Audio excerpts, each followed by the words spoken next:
Hello everybody and welcome back to my channel. Today's video is a little bit different. It's it's all my tips and tricks for alternate day fasting.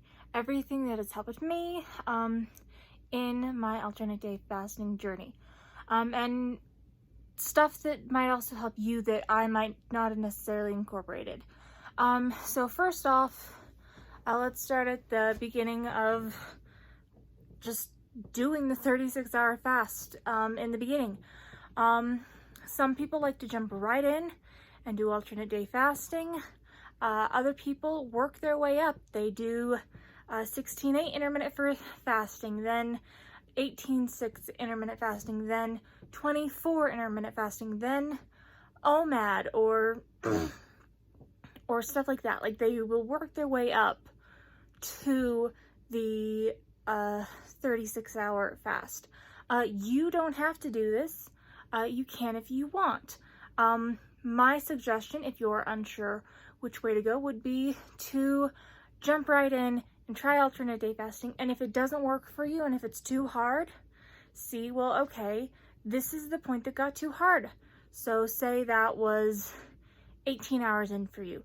Then do 18-6 intermittent fasting, which is 18 hours fasted, 6-hour eating window, until you can work up to a 20-hour fasting window with a 4-hour eat window, until, like, just work your way up if you can't jump right in at the beginning. The second thing was, should you use the 500 calorie crutch? A lot of people call it the 500 calorie crutch. Really what it is 25% of your daily caloric intake. And I will explain that in a little bit. In the beginning, if it helps you, sure, you can use it. It's technically not fasting though, so you're not getting the benefits of fasting. It's really just technically a very low calorie day.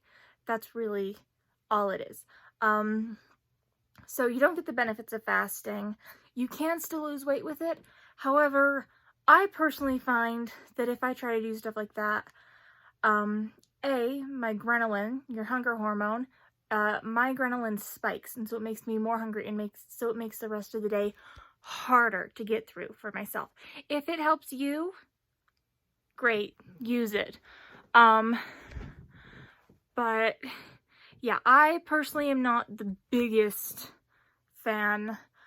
Instead, I would do something like get like a bouillon cube and turn that into broth, or get bone broth, or do something and sip on that, because it's minimal calories and it gives you the taste and kind of the feeling of being full without actually getting all that, and it also helps with your electrolytes. So eating a meal is not worth the calories, in my opinion. Having bone broth or vegetable broth or a bouillon cube or something like that is worth it, because it's very minimal calories and you're getting electrolytes. This brings me into my second thing: get your electrolytes. If you're fasting and you start to get lightheaded, or if you feel faint or weak, take some electrolytes. Let's see. You can do this by making sure you're eating foods, whole healthy foods that have the electrolytes you need in them on your eat days.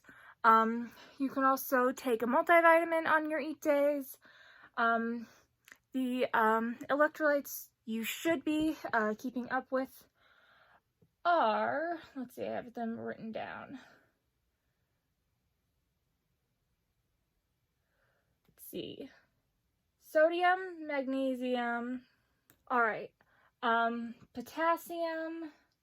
The best way to get all of these in is Himalayan sea salt, so pink Himalayan sea salt. And the reason it's pink is because it has other minerals in it.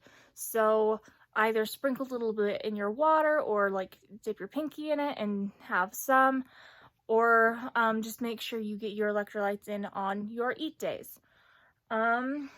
Let's see. Also, make sure to drink enough water. We oftentimes don't realize it, but we do drink a lot of water with our meals. And when we're fasting, we don't have those meals, so we're not getting that water in. There are water calculators that will calculate how much water you should be drinking depending on your height and weight and activity level. I will leave a link to one of those in the description. Just try to drink enough water. I'd say maybe at least 3 liters. Once again, it really depends on your height, weight, and activity level. Also, if you like drinking coffee or tea, you can have that. So straight black coffee or green or black tea. Straight. No milk, no sugar, no none. But you can have coffee, black tea, and green tea.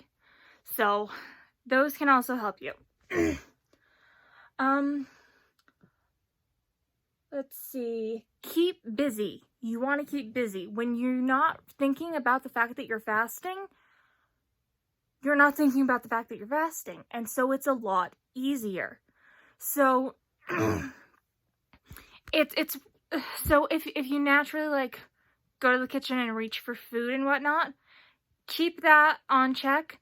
But for the rest of the day, just try to ignore the fact that you're fasting, except for the fact that you're not eating. So keep busy. If you have work or activities or friends or whatnot, just keep busy. Also, when you first start alternate day fasting, start on an eat day. And here's why. Your eat day is what fuels you to get through your entire fast. So what you want to do, and once again, this is what works for me, and I've noted it in the month and a half I've been doing this. You want to eat whole, filling foods that are good for you. If you have a lot of sugar or whatnot, chances are you're going to be hungry the next day. So make sure you're getting enough protein and healthy carbohydrates and fats. Fats aren't too terribly hard to, fats aren't too terribly hard to fit into your diet, just from my experience. But you definitely need all 3. If you're doing keto, that's awesome. I personally don't do it. I know a lot of people don't do it. So if you're doing keto, make sure you're eating enough. And if you're not doing keto, make sure you are eating whole, good carbs. So, like, you're allowed to have a piece of cake every now and then. If you go back and look at my vlogs, you'll see I eat some bad stuff. But eating mostly good whole carbs are what are going to help you. So stuff like beans and lentils and greens and bell peppers and stuff like that. Sweet potatoes, I don't personally like those, but if you do, awesome. The really starchy, carby stuff can be great sometimes. I oftentimes have rice as a base for a good chunk of my meals at dinner time, but once again, they're very starchy, so they're not going to really help you the next day. So fiber, you want to get your fiber in, basically, is what I'm saying. Also, trust the process. I would say take your starting weight and then don't weigh yourself for 2 weeks or a month. I know that sounds a little bit crazy, but really, that's what works. Ladies, I know, like, when it's my time of the month, I can gain 4 to 10 pounds of water weight, depending on what I'm eating and how bloated I am.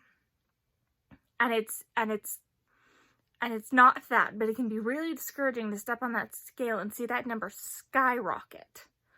So, ladies, if I were you, I would pick a day to weigh yourself every month and just weigh yourself then. Because it can be discouraging to watch the scale go like this, But if you look at the whole linear, it's really going like this. It's not going like this in a straight line. You're slowly going down. But it can be frustrating to see the scale move back up when you finally hit a low or something. So I would say don't weigh yourself too terribly often and take your measurements. A lot of times your measurements are going to be more accurate than the weight on the scale is. So take your measurements. Those are going to be very, very helpful. Also, progress pictures. Even if they're just for yourself, take the progress pictures. Hold on. Also, make alternate day fasting fit your schedule. Don't fit your schedule to work with alternate day fasting. So say it's been raining and alright, so say today wasn't any day and it had been raining all day, and tomorrow it's going to be nice and sunny, so you want to go do a fun activity and maybe grab a snack or dinner or a meal with your friends. Go ahead and do that, and then just pick your fast day up on the day that you normally would. It's just one extra day where you ate, or do a 48-hour fast afterwards. Make it fit your schedule. Don't fit your schedule around that. This is supposed to be sustainable. Even if you're only doing it just for weight loss and you're going to drop it as soon as you're done, you still have to be able to sustain this method for a handful of months. And you're not going to be able to do that if you're fitting your life around the diet or the eating pattern instead of fitting your eating pattern around your life. Things have to work and fit in your life. You shouldn't warp your life to make it fit. You guys know what I'm saying. Let's see. Oh, on to the first few weeks. You might notice that your stool is either loose or you get constipated. If your stool is loose, I would recommend eating a banana. If you're allergic to bananas, find a food that that is known to help harden up your stool instead of keep it soft, because you don't want that. If you are backed up, magnesium. Do not get milk of magnesium. That stuff will flush you out. Magnesium tablets or foods that are high in magnesium like spinach. Start taking those or eating those. You could also do a saltwater flush. Basically, you get a big glass of warm water because you want all the salt to dissolve. You pour a crap ton of salt in there, mix it up, drink it. It'll flush you right out. It's not fun to drink. I've done a couple of them. They're not fun to drink, but they do help. Also, if you find that you're getting stomach cramps on your eat days, before your first meal, 30 minutes before your first meal, take 2 tablespoons of apple cider vinegar with the mother in an 8-ounce glass of water. Mix it all up, drink it, preferably with a straw, to protect your teeth and enamel. And that, I think it's because it makes your stomach more acidic, but I found that helped with stomach cramps if you were getting those on your eat days. Also, sleep. I know a lot of people tend to have a hard time sleeping on either their fast day or their eat day, or both. I personally just have insomnia and have a hard time sleeping all the time. What has helped me and what I've seen has helped a lot of people in the alternate day fasting and fasting Reddit is melatonin. Now, the thing about melatonin is, yes, it does make you sleepy, but it is more so a REM cycle regulator than a sleep aid. So what that means is, yeah, it's gonna kind of help you sleep, but what's really gonna make it help you the most is if you start taking it consistently at the same time every single night, and it'll help regulate your internal clock and everything, and your REM cycle, which is your sleep cycle, and help with that. So I would say Say you want to go to bed at 10 every night. Take a melatonin between 9:30 and 10:30. I'd say give yourself an hour's window to take it every single night, or every single night you do decide to take it. And that is going to start helping you. And for some people, they're like, well, what if it breaks my fast? Bad sleep is worse for your insulin and your overall health than the minimal calories or stomach disruption that a melatonin pill or capsule or whatever is going to do. So the benefits outweigh any possible cons it could have. So melatonin is what I would recommend. If you have medications or whatever that you have to take also, you can take those. If you have to take them with food, I would say something light. Maybe like half piece of bread or a piece of bread or something. Don't have like an entire full meal. Just have a small snack if you need to eat something with your medication.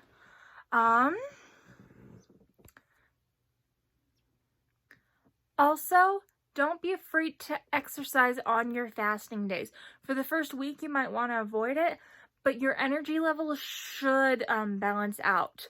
So you should have about the same energy on your eat days as you do on your fast days. At least that's how my experience has gone.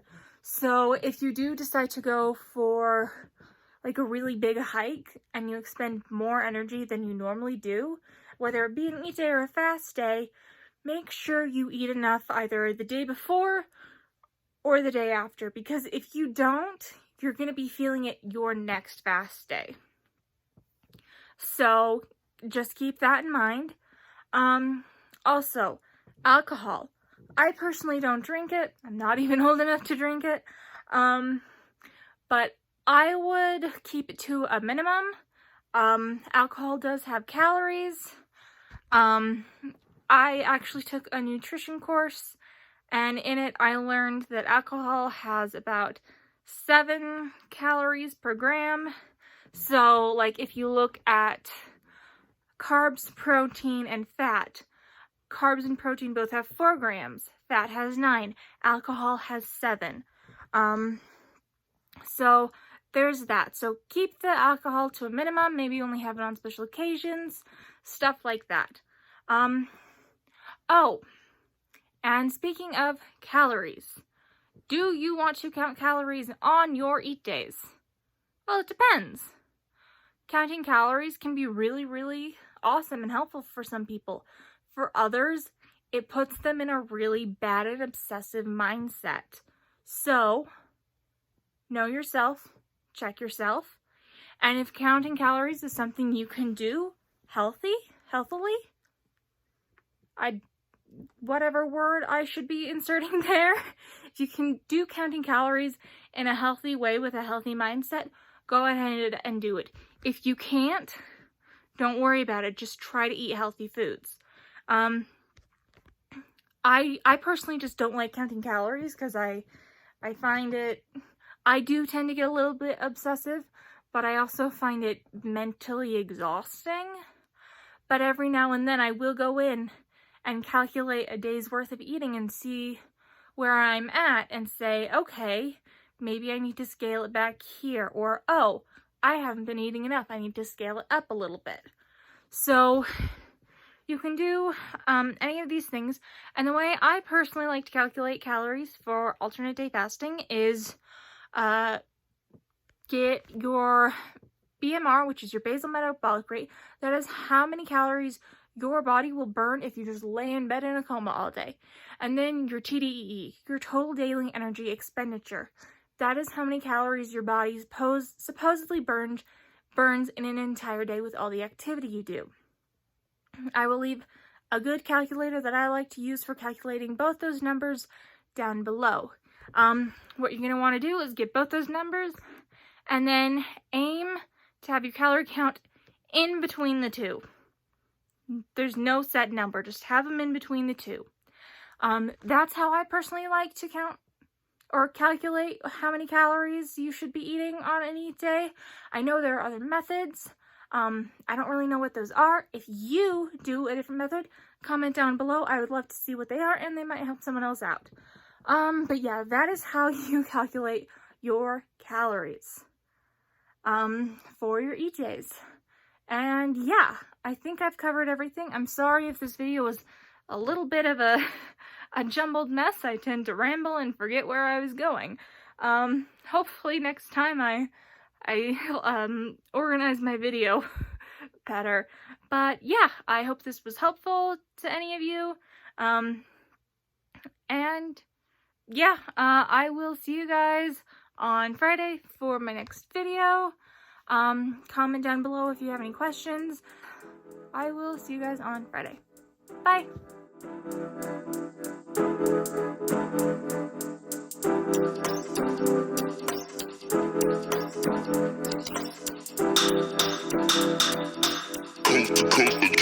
Next level.